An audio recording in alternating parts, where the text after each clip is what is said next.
সম্মানিত দিনদার পরহেজগার মুসলিমবৃন্দ, আসসালামু আলাইকুম ওয়া রাহমাতুল্লাহি ওয়া বারাকাতুহু। মহান আল্লাহ সুবহানাহু ওয়া তাআলার দরবারে শুকরিয়া যে রব্বুল আলামিন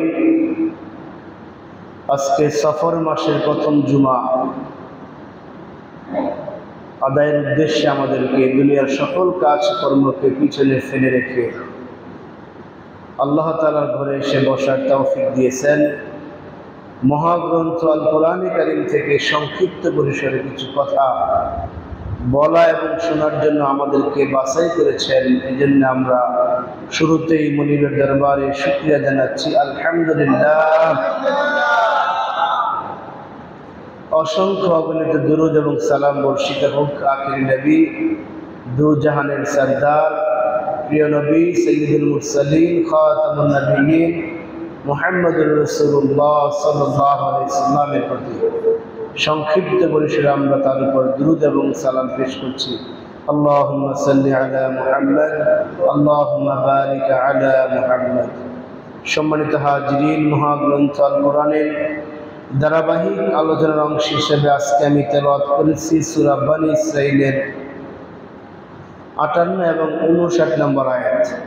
58 এবং 59 নম্বর এই দুটি আয়াতের আলোকে সংক্ষিপ্ত পরিসরে প্রয়োজনীয় কিছু কথা বলার চেষ্টা করব ইনশাআল্লাহ তাআলা। দোয়া করছি আল্লাহ তাআলা আমাকে বলার তৌফিক দিন। যারা আমরা শুনছি আমাদেরকে কোরআনের আলোকে আমাদের ব্যক্তি, পরিবার, সমাজ, রাষ্ট্রকে গঠন করার তৌফিক দান করুন, বলুন আমিন।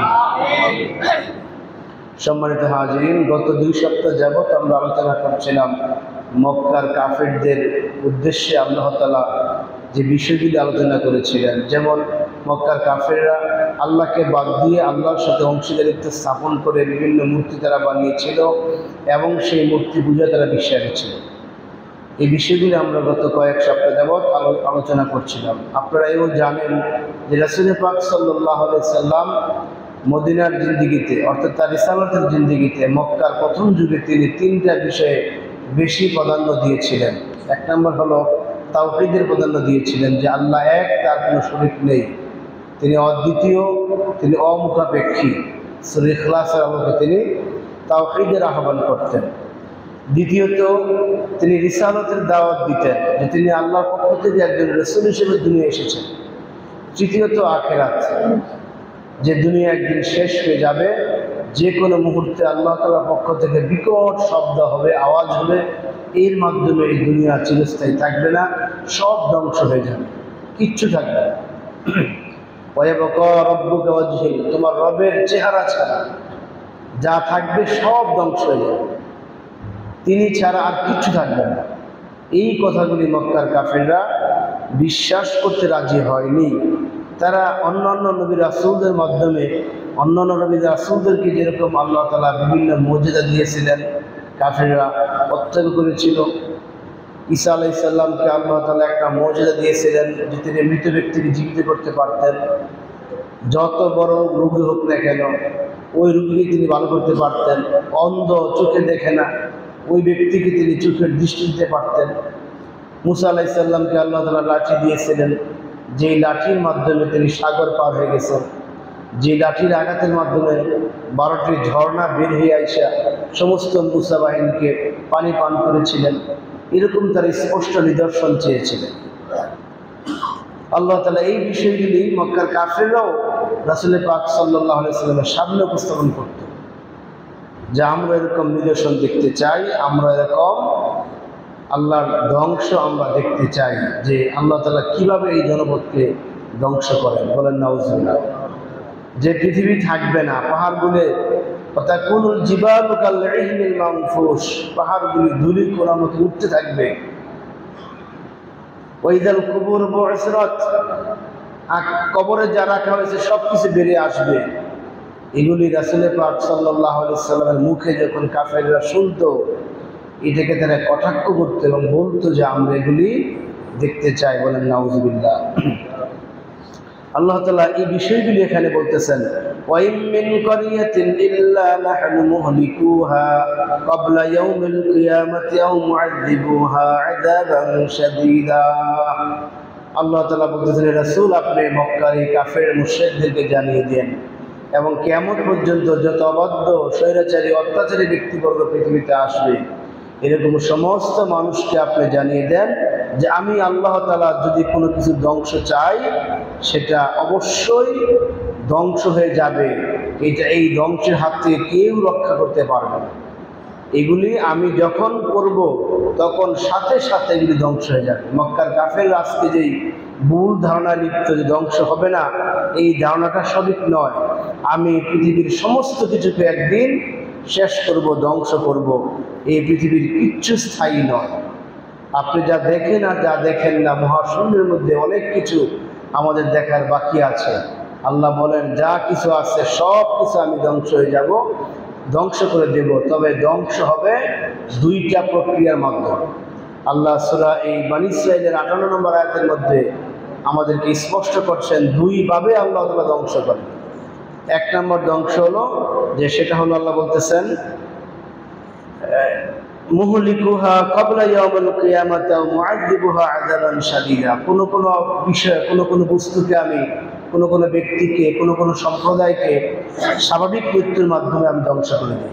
একজন মানুষ তার ধ্বংস হয় তার স্বাভাবিক মৃত্যুর মাধ্যমে। এখানে কার কোনো হাত নেই, মৃত্যুর সময় এসছে তিনি মারা গেছে, এখানে কারো কোনো ক্ষতিও নেই। আর দ্বিতীয় হলো মুআযযিবান শাদীদা, অথবা দ্বিতীয় ধ্বংস হলো যে আল্লাহ তাআলা কঠিন শাস্তি দেন। যে একটা গোত্র, একটা জাতি, একটা সম্প্রদায় যখন অতিমাত্রায় গুনাহে লিপ্ত হয়, অতিমাত্রায় পাপাচারে লিপ্ত হয়, সেই পাপাচারী ব্যক্তিকে আল্লাহ তাআলা দুনিয়ায় বেশি দিন সুযোগ দেন না। এক সময় তাকে আল্লাহ ধ্বংস করে থাকেন। এই দুই প্রক্রিয়া আল্লাহ ধ্বংস করেন। একদলকে আল্লাহ ধ্বংস করেন তার সাধারণ মৃত্যুর মাধ্যমে। মুমিন ব্যক্তিরা ধ্বংস হয় কিভাবে?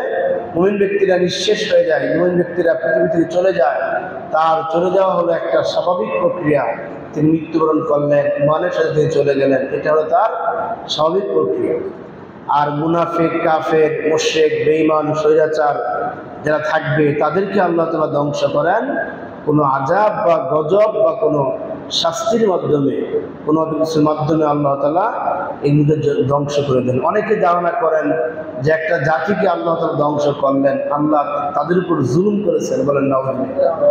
আল্লাহ সূরা বাকারা বলতেছেন না, ওয়া মা যালামুনাহুম ওয়ালাকিন কানু আনফুসাহুম ইয়াযলিমুন। আল্লাহ বলেন না, আমি আল্লাহ তাআলা তাদের উপর কোনো জুলুম করি নাই, বরং তারা নিজেদের উপর জুলুম করেছে। ভাবে অন্যায় করতে করতে, পাপ করতে করতে।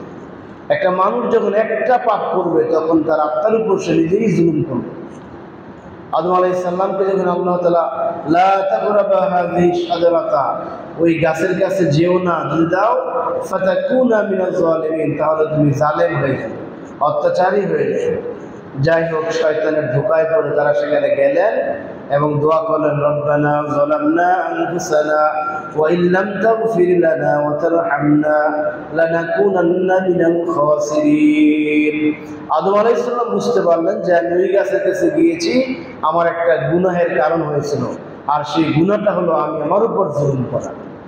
এভাবে আল্লাহ বলতেছেন যে আমি এদেরকে ধ্বংস করি নাই, আমি অত্যাচার করি নাই, বরং এই প্রাকৃতিক যে বিপর্যয়গুলো নেমে আসছে, এই প্রত্যেকটা বিপর্যয় হলো তাদের কর্মের ফল। আর তাদের এই কর্মের শাস্তি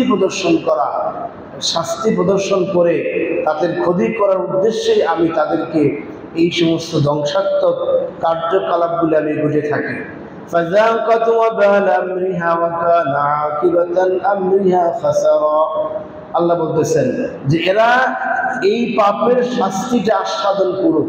এই পাপের শাস্তিটা কিরকম, এটা আস্বাদন করার উদ্দেশ্যেই আমি তাদের কৃতকর্মের পরিণতি হিসাবে আমি তাদের দুনিয়াতে ধ্বংস করে দেই। আমরা দুনিয়াতে অনেক জাতির ধ্বংসের কাহিনী শুনেছি, অনেক সম্প্রদায়ের ধ্বংসের কাহিনী আমরা শুনেছি, অনেক দলের ধ্বংসের কাহিনী আমরা শুনেছি।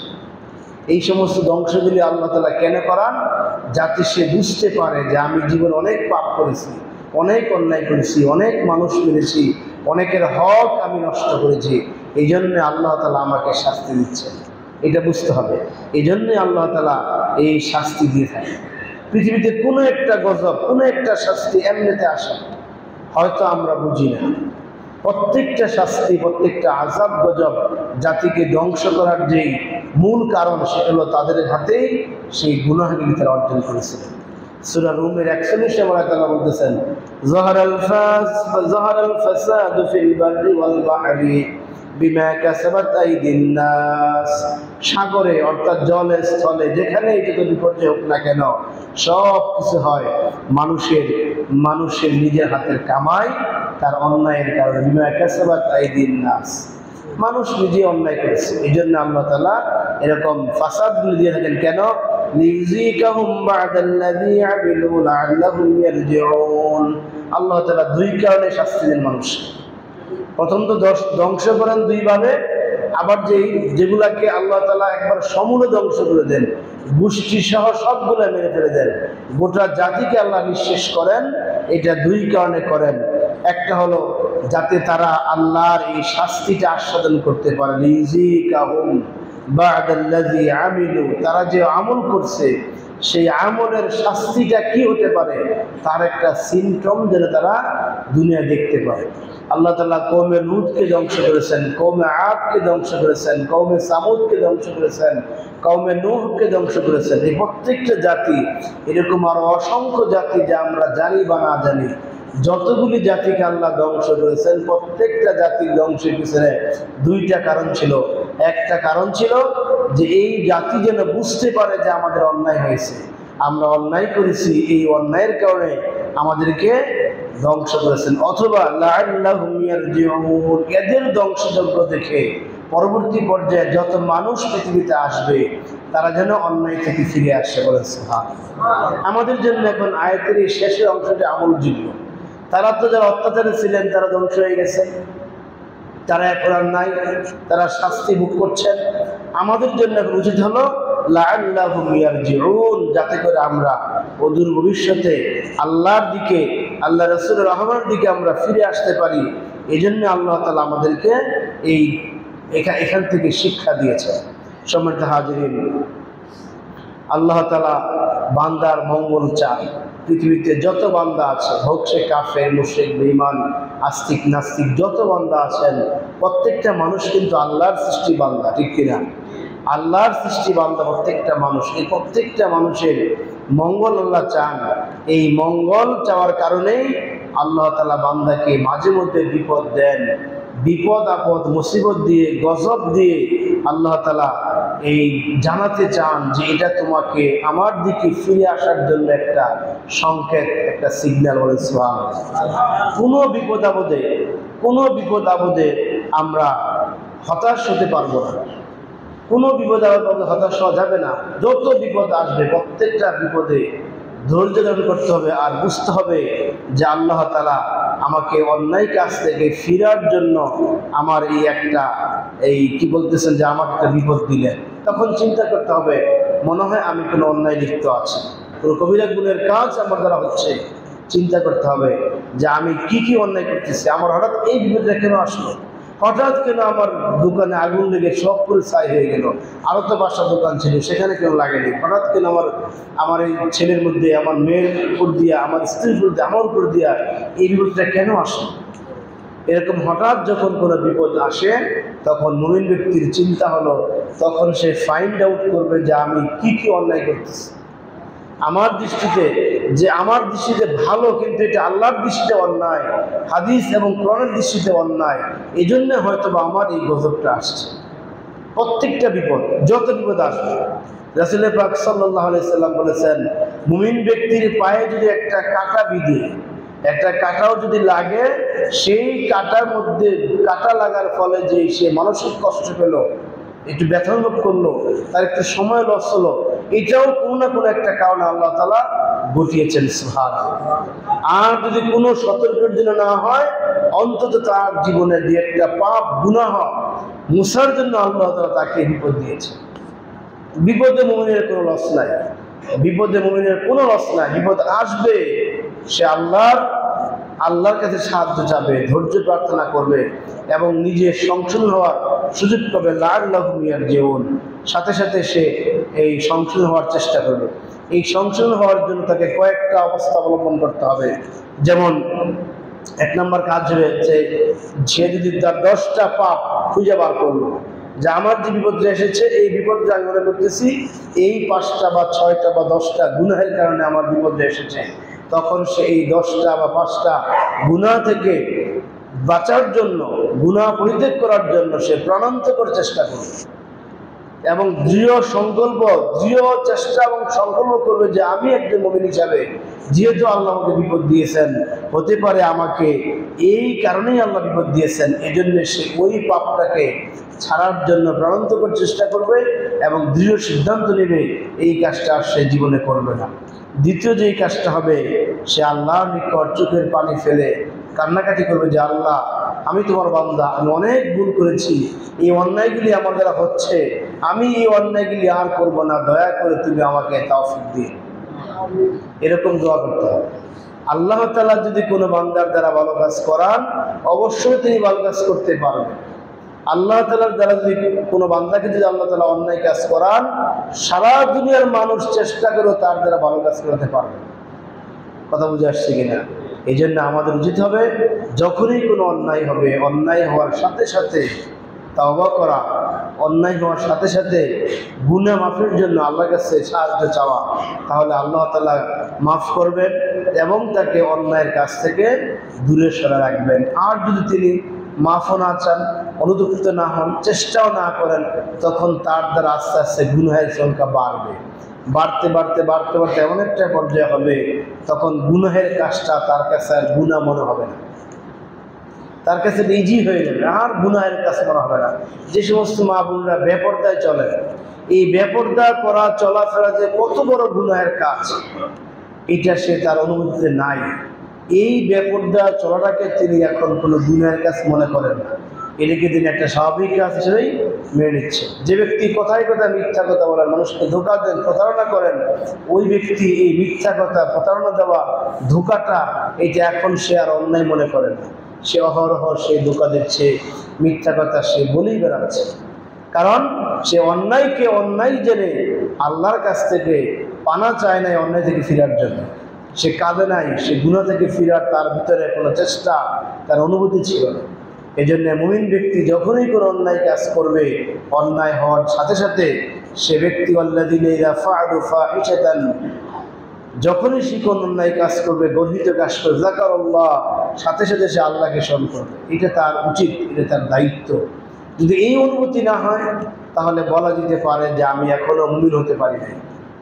একটা গুনাহের কাজ আমার দ্বারা হয়ে গেল, এক ওয়াক্ত নামাজ মিস হয়ে গেল, এক ওয়াক্ত জামাত ছুটে গেল, একটা মিথ্যা কথা বলে ফেললাম, একটা অন্যায় কাজ করে ফেললাম, এই কাজটা করার পর তার ভিতরে কোনো অনুভূতি সৃষ্টি হয় নাই, কোনো অনুভূতি আসে নাই, তখন বুঝতে হবে যে তিনি ইমানদার, মুখে বললেও বাস্তবিক পক্ষে তিনি ইমানদার হতে পারেন নাই। সম্মানিত হাজিরিন, আয়াতের শেষ অংশে আল্লাহ তাআলা বলতেছেন, কানা যালিকা ফিল কিতাবি মাসতুরা, মানুষের যত বিপদ আপদ আসবে না কেন, যত বিপর্যয় আসবে না কেন, যত ধ্বংসাত্মক পরিবেশ সৃষ্টি হবে না কেন, এই সবগুলি আমি আল্লাহ তাআলা একটি নির্দিষ্ট কিতাবে বহু বছর আগেই লিখে রেখেছি। বলেন সুবহানাল্লাহ।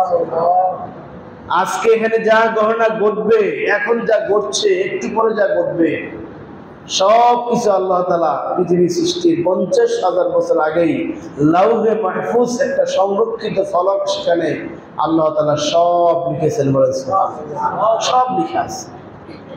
ওয়াকুল্লা শাইইন আহসাইনাহু কিতাবা, সূরা নাবাতে আল্লাহ বলতেছেন 29 নম্বর আয়াতে, ওয়াকুল্লা শাইইন আহসাইনাহু কিতাবা, যা কিছু হবে সব কিছু আমি একটা নির্দিষ্ট কিতাবে লিখেছি। আর যা কিছু হবে, বিপদ আপদ, ধ্বংসযজ্ঞ, যা কিছু হবে সব কিছু আল্লাহর অনুমতি ক্রমেই পৃথিবীতে আসে, মানুষের মধ্যে আসে। বলেন সুবহানাল্লাহ। আপনি আজকে সাময়িক বিপদগ্রস্ত হলেন, একটা জাতি সাময়িক বিপদগ্রস্ত হলো, এই জাতি যে আজকে বিপদগ্রস্ত হবে, এই বিপদটা আসার আগে আল্লাহর কাছ থেকে অনুমতি নিয়ে আসে। সূরা তাগাবুনের 11 নম্বর আয়াতে আল্লাহ বলতেছেন, ওয়ামা আসাবাকুম মিন মুসিবাতিন ইল্লা বিইذনিল্লাহ, যত বিপদ আসে, কোন বিপদই আল্লাহ তাআলার অনুমতি ছাড়া পৃথিবীতে আসে না। সুবহানাল্লাহ। যত বিপদ আসে, আবার এরকমও নয় যে একটা বিপদ এসেছে আল্লাহ তাআলা বান্দাকে এই বিপদ থেকে উদ্ধার করতে সক্ষম নন, এমনও নয়। বলেন নাউজুবিল্লাহ। যত বিপদ বান্দার আসবে, যত বিপদ জাতির আসবে, সবগুলি আল্লাহর কাছ থেকে অনুমতি নিয়ে আসবে। আল্লাহ যখন অনুমতি দিবেন তখন তাকে হামলা করো, তখন তার ধ্বংস হবে, তখন তার মৃত্যু হবে, তখন সব শেষ হবে। সুতরাং মক্কার কাফিররা যে বলছে এই পৃথিবী ধ্বংস হওয়া সম্ভব নয়, এই বিশাল আকাশ কিভাবে ধ্বংস হবে, এই বিশাল জমিন কিভাবে ধ্বংস হবে, এটা সম্ভব নয়।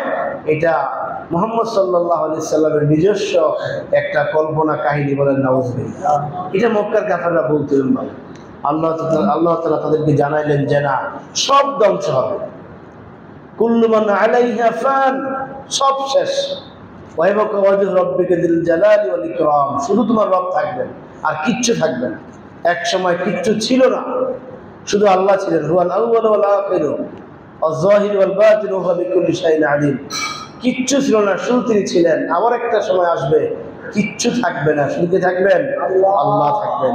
সুতরাং এটা আমাদের ঈমান এবং এই বিশ্বাসে আমরা বিশ্বাসী।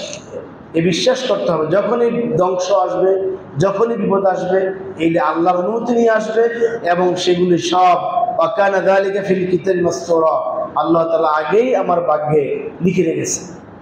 সম্মানিত হাজিরিন, আল্লাহ তাআলা আমাদেরকে বুঝার তৌফিক দিন। আমিন। পরবর্তী আয়াতে ওয়া ইন মিন ক্বরিয়াতিন ইল্লা নাহনু ওয়া মা মানা'না আন নুরসিলা বিল আয়াতি ইল্লা আন কাযযাবা বিহাল আউয়ালুন ওয়া আতাইনা সামুদান নাকাতা মুবসিরাতান ফাযালামু বিহা ওয়া মা নুরসিলু বিল আয়াতি ইল্লা তাখওয়িফা।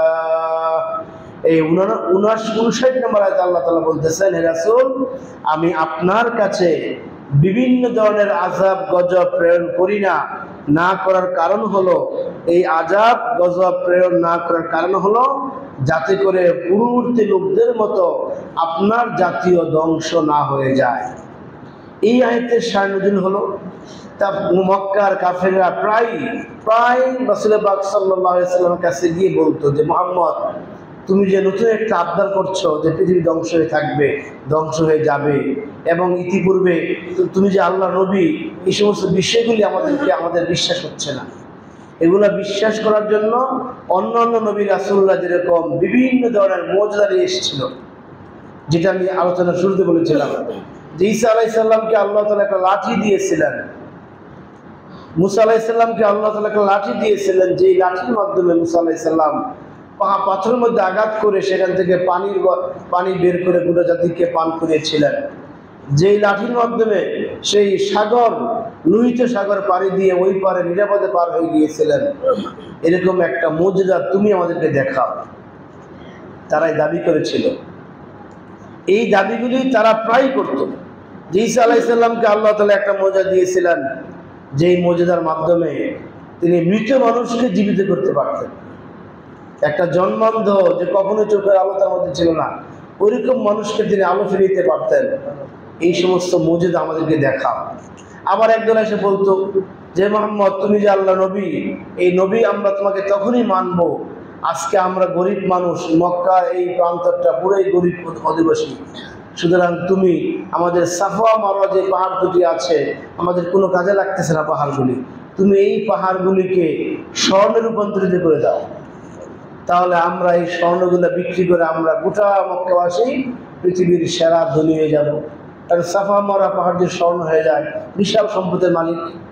এইবার তুমি আর অন্য যে পাহাড়গুলি আছে সেই পাহাড়গুলা মক্কা থেকে তোমার রবকে বলো সেজন্য সরায় দেয়, দিয়ে এখানে নদী নালার ব্যবস্থা করো, খাল বিল করে দেখ, সমতল ভূমি হোক, যাতে আমরা কৃষি কাজ করে আমাদের প্রাত্যহিক চাহিদা পূরণ করতে পারি।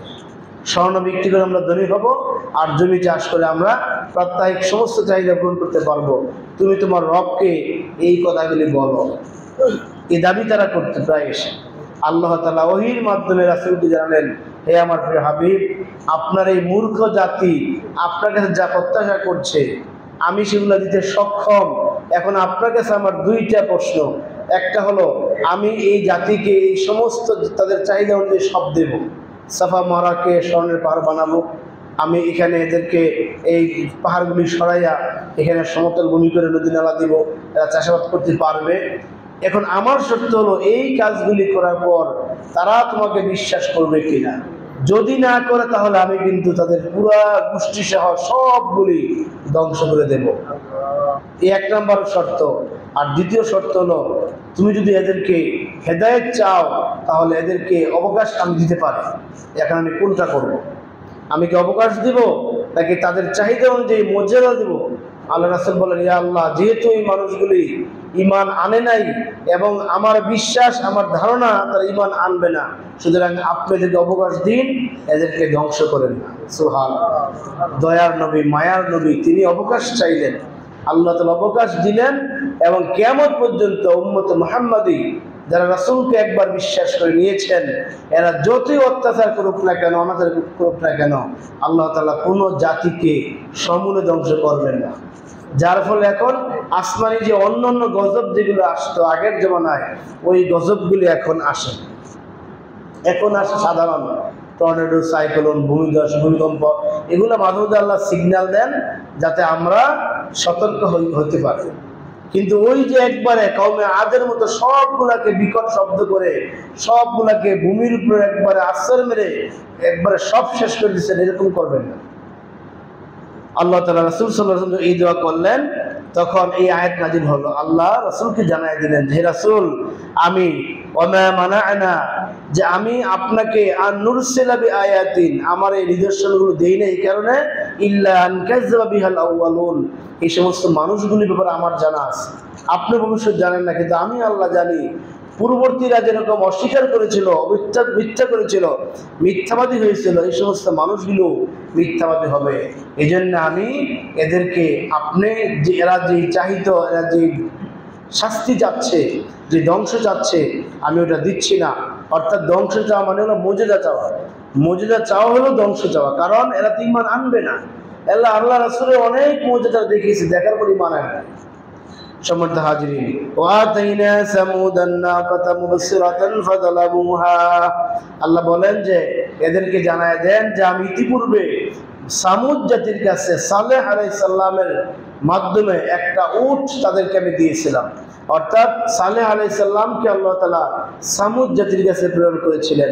সেই সামুদ জাতি এসে সালেহ আলাইহিস সালামকে এই কথা বলেছিল যে, ভাই সালেহ, তোমাকে আমরা অনেক ভালো জানি, আমাদের মধ্যে তুমি সবচেয়ে ভালো মানের ব্যক্তি। তুমি যেহেতু নিজে নবী দাবি করছ, তুমি নবী, এটা আমরা মানবো। একটা শর্ত হলো, তার একটা বিশাল পাহাড় দেখাইছিলেন, একটা পাথরের পাহাড়, পুরো পাহাড়টা একটা পাথর। বলেছিলেন যে তুমি যদি আল্লাহ নবী থাকো তাহলে এই পাহাড় থেকে আমাদেরকে একটি উটনি, যেটা 10 মাসের গর্ভবতী উটনি, যেটা একটু পরেই বাচ্চা প্রসব করবে, এমন একটা উটনি আমাদেরকে বের করে দেখাও। সুবহানাল্লাহ। তারা এই দাবি করেছিল, আল্লাহ তাআলা তাদের এই দাবি সাথে সাথে পূরণ করেছিলেন এবং বলেছিলেন, এই সালেহ আলাইহিস সালাম, তোমরা কি তাহলে আমাকে বিশ্বাস করবে? তারা বললেন, হ্যাঁ, আমরা অবশ্যই বিশ্বাস করব। এইটা কথা বলার সাথে সাথে একটা সেই গোটা পাহাড়টার মধ্যে একটা ভূমিকম্প হলো। পাহাড়টা তাদের সামনেই কাঁপতেছে। হঠাৎ করে সেই পাহাড়ের ভিতর পাথর থেকে একটা 10 মাসের উটনি সেখানে এসে আইসা হাজির হলো। এবার তাদেরকে বলা হলো, না কাতাল্লাহ, এটা আল্লাহর নিদর্শন, সুতরাং তোমরা এটাকে স্পর্শ করবে না, কেউ স্পর্শ করবে না এবং এটাকে আঘাত করবে না। এবং এইটা যেদিন পানি পান করবে, যেই পাত্রে পানি পান করবে, ওই পাত্রে তোমরা কেউ ধরবা না। এবং ওই দিন তোমরা তোমাদের যত পশু আছে, ওই পশুদেরকে এই এলাকা থেকে পানি পান করাবে না। আল্লাহ তাআলা এই কয়েকটা শর্ত দিলেন। তাকে স্পর্শ করবে না, কারণ স্পর্শ করলে এরকম হাজার হাজার লোক যখন প্রত্যেকে এসে তার গায়ে হাত দিবে, সে হয়তো মারা যেতে পারে বা সবার উদ্দেশ্য এক নাও হতে পারে। এই জন্য স্পর্শ করা নিষেধ। আর তাকে স্বাধীনভাবে ছেড়ে দাও এবং তাকে পান করতে দাও, পানি খাইতে দাও। আল্লাহ সূরা এই একবারে সূরা শামস ওয়া দুহাহা, এটা শেষ অবধি বলতেছেন, কাযযাবাত সামুদ বিতাওয়াহা ইযিন বা'আসা আশকাহা ফাকাল লাহুম রাসূলুল্লাহি নাকাতুল্লাহি ওয়া সুকিয়াহা। আল্লাহ রাসূল বললেন এটা হলো সেই উটনি যা তোমরা নিদর্শন হিসেবে চেয়েছো, সুতরাং তোমরা এটাকে বিশ্বাস করো। এটা কোনো জাদু নয়, এটা আল্লাহর পক্ষ থেকে একটা নিদর্শন তোমাদেরকে আল্লাহ দিয়েছেন, এটা মেনে নাও এবং কথা অনুযায়ী আমি যে আল্লাহ রাসূলের তোমরা গ্রহণ করে নাও। কিন্তু কয়েকদিন যাওয়ার পর, অল্প কিছুদিন যাওয়ার পর তাদের জাতির মানুষ সবাই মিলে একত্রিত হয়ে বলতে লাগলেন, ফাকাযযাবুহু ফাআকারুহা বিযামবিহিম ফাসাওয়াহা ওয়ালা ইয়াখাফু উকবাহা। অল্প কয়েকদিন যাওয়ার পরেই তারা এটাকে মিথ্যা মনে করলো। বলেন নাউযুবিল্লাহ। যেটা আল্লাহ নিদর্শন নয়, সালেহ আলাইহিস সালাম জাদুর মাধ্যমে আমাদের কাছে এটা নিয়ে এসছে, এটা আল্লাহ নিদর্শন নয়, সুতরাং শেষ পর্যন্ত এই জাতি এটাকে হত্যা করলো। নাউযুবিল্লাহ। আল্লাহর একটা নিদর্শন হত্যা করতে চেয়েছিল, কোনো কোনো মনে আসছে তার পা কেটে দিয়েছে, কোনো কোনো মনে আসছে যে কাটতে চেয়েছিল কিন্তু তারা কাটতে পারে নাই, ওইটা ডাক দিতে দিতে সে তার আবার সেই পাহাড়ের মধ্যেই, তাদের সামনে সেই পাহাড়ের মধ্যে সে চলে গেছে। এরপরে এই সামুদ জাতি যে নবী ছিলেন সালেহ আলাইহিস সালাম বললেন যে আমার জাতি, তোমরা আল্লাহর যে নিদর্শনকে ফাকাযযাবুহা অস্বীকার করলে, মিথ্যা প্রতিপন্ন করলে এবং এটাকে তোমরা হত্যা করতে উদ্যত হলে তোমাদের আর অবকাশ দেবে না। আমি তোমাদেরকে 3 দিন 3 রাত সময় দিলাম, এর মধ্যে যদি তোমরা আমার দিকে ফিরে না আসো, আল্লাহর দিকে ফিরে না আসো, তাহলে আল্লাহ তাআলা তোমাদেরকে শাস্তি দিয়ে পৃথিবী থেকে তোমাদের নাম নিশানা সব কিছু মুছে দিবে। এই ঘোষণা যখন হয়ে গেল, 3 দিন সময় তাদের দেওয়া হলো, কিন্তু এতেও তারা মানতে রাজি না, তারা এটাকে বিশ্বাসই করতে রাজি না যেটা আল্লাহর একটা নিদর্শন ছিল।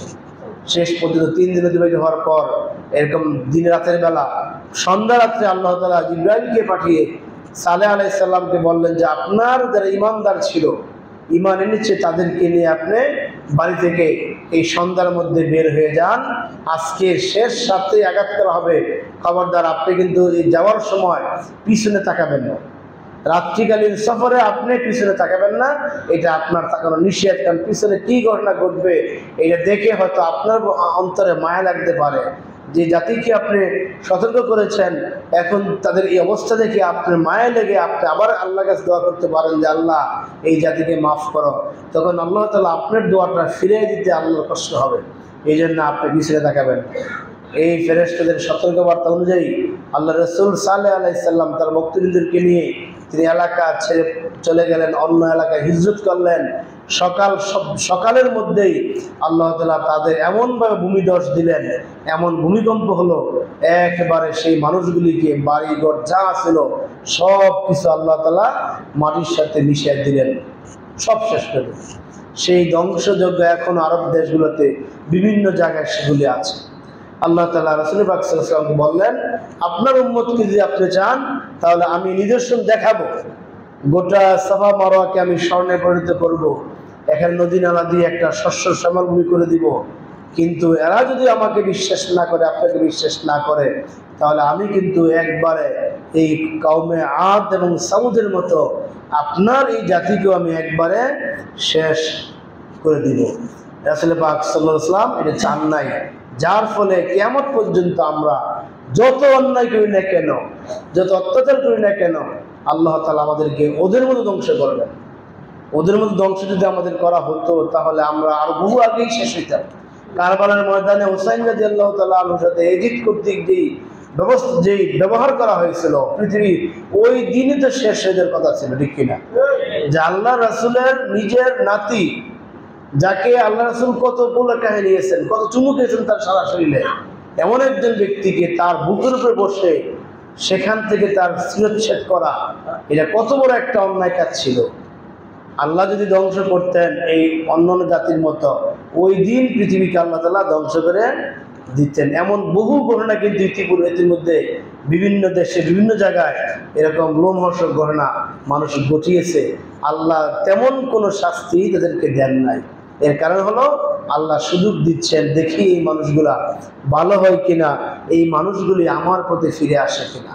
সম্মানিত হাজিরিন, আয়াতের শেষে আল্লাহ বলতেছেন, ওয়ামা নুরসিলু বিআয়াতি ইল্লা খাফিয়া, আমি পৃথিবীতে যত নিদর্শন দেই, যত শাস্তি দেই, যত আযাব দেই, যত গজব দেই, সাময়িক শাস্তি দেই, এই প্রত্যেকটা শাস্তির উদ্দেশ্য হলো ইল্লা তাকওয়িয়া, তাকওয়িয়া, যাতে এই মানুষগুলি আমাকে ভয় করে। বলেন সুবহানাল্লাহ। আমাকে ভয় করে এবং আমার কাছে আশ্রয় চায়। আমাকে ভয় ছাড়া, আমাকে আশ্রয় চাওয়া ছাড়া এই মানুষগুলোকে আমি বিপদ থেকে, এই মানুষগুলি বিপদ থেকে উদ্ধার হতে পারবে না। যত বিপদ দেন সমস্ত বিপদগুলি আবার আল্লাহই তুলে নেন। মানুষের বিপদ দেন আল্লাহ, আবার আল্লাহ তাআলা সেই বিপদকে সারিয়ে দেন। আল্লাহ তাআলা সেই বিপদকে সারিয়ে মানুষের একটা সুন্দর জীবন উপহার দেন। এটা আল্লাহর দান, আল্লাহর দেওয়া। এই সব কিছু করে আল্লাহ পরীক্ষার জন্য। আমাদের এই জীবন এটা একটা পরীক্ষা।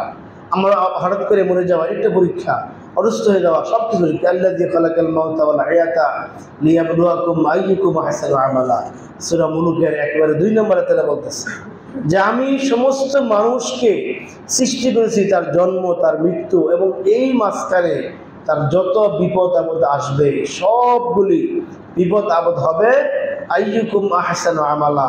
তাকে পরীক্ষা করার উদ্দেশ্য হলো সে কত উত্তম আমল করতে পারে। আজকে আমাদের উত্তম আমলের অনেক ঘাটতি আছে। আজকে আমরা উত্তম আমল অনেক ঘাটতি আছে আমাদের।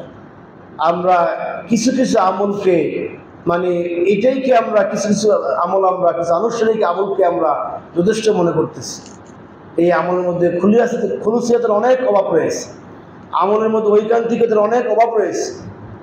এই আমলের ঘাটতির কারণে, এই খুলুসিয়াত না থাকার কারণেই, আল্লাহকে যথার্থভাবে আল্লাহকে স্বীকার না করার কারণেই আল্লাহ তাআলা মাঝে মধ্যে বিপদ দেন, মাঝে মধ্যে আল্লাহ তাআলা অসুস্থ করে ফেলেন, মাঝে মধ্যে আল্লাহ তাআলা ডাকাতের হাতে তার সমস্ত সম্পদ নিয়ে নেন, মাঝে মধ্যে আগুন লাগিয়ে তার সব পুরো সারকার করে দেন, মাঝে মধ্যে লঞ্চ ডুবার মাধ্যমে অনেকগুলি প্রাণের হানি হয়।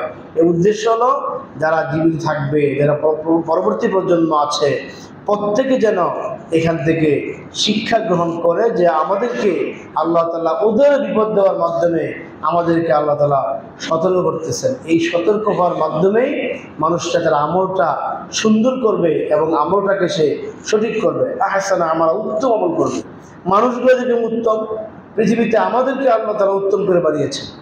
হাজার হাজার মাখলুকাত রয়েছে, এই সমস্ত হাজার হাজার মাখলুকাতের মধ্য থেকে আমাদেরকে বলা হয়েছে আশরাফুল মাখলুকাত, শ্রেষ্ঠ সৃষ্টি আমরা। সুতরাং আমরা যেহেতু শ্রেষ্ঠ সৃষ্টি, আর সেই শ্রেষ্ঠ সৃষ্টি হওয়ার কারণে আপনাকে আমাকে শ্রেষ্ঠ কাজটাই করতে হবে। সেই কাজটা করার জন্যই আল্লাহ তাআলা আমাদেরকে পৃথিবীতে প্রেরণ করেছেন। আর সেই কাজ থেকে যখন আমরা দূরে সরে যাই তখন আল্লাহ তাআলা এরকম বিপদ আপদ দিয়ে আমাদের পরীক্ষা করেন। ওয়ালানাবলুয়ান্নাকুম বিশাইইন মিনাল খাউফি ওয়াল জু'i ওয়া নাকসিন মিনাল আমওয়ালি ওয়াল আনফুসি ওয়াস সামারাত ওয়া বাশশিরিস সাবিরিন আল্লাযিনা ইযা আসাবাতহুম মুসিবাহ ক্বালু ইন্না লিল্লাহি ওয়া ইন্না ইলাইহি রাজিউন। হে রাসূল, আপনার উম্মতকে আমি 5টা বিষয়ে পরীক্ষা অবশ্যই করব, 5টা বিষয় অবশ্যই পরীক্ষা করব। সেই পরীক্ষা কি? ওয়ালানাবলুয়ান্নাকুম বিশাইইন মিনাল খাউফ, মাঝে মধ্যে তাকে আমি ভয় দ্বারা পরীক্ষা করব। এমন ভয় তার দিক থেকে আসবে যে সে ভয়ের জন্য দ্বীনের প্রচার করতে পারছে না। মক্কার সাহাবীরা এমন ভয় তাদেরকে এমন ভয় এদেরকে ঘিরে ফেলেছিল, ইসলাম ধর্ম গ্রহণ করেছে আমি একজন মুসলমান এই কথা বলতেই পারে না। এই কথাটা শোনা মাত্রই কাফেররা তাদেরকে ধরত, এরেস্ট করত, ধরে নিয়ে তাদের উপর অমানবিক নির্যাতন করত। এমন পরীক্ষা যুগে যুগে আল্লাহ তাআলা বিভিন্ন জায়গায় করেছেন।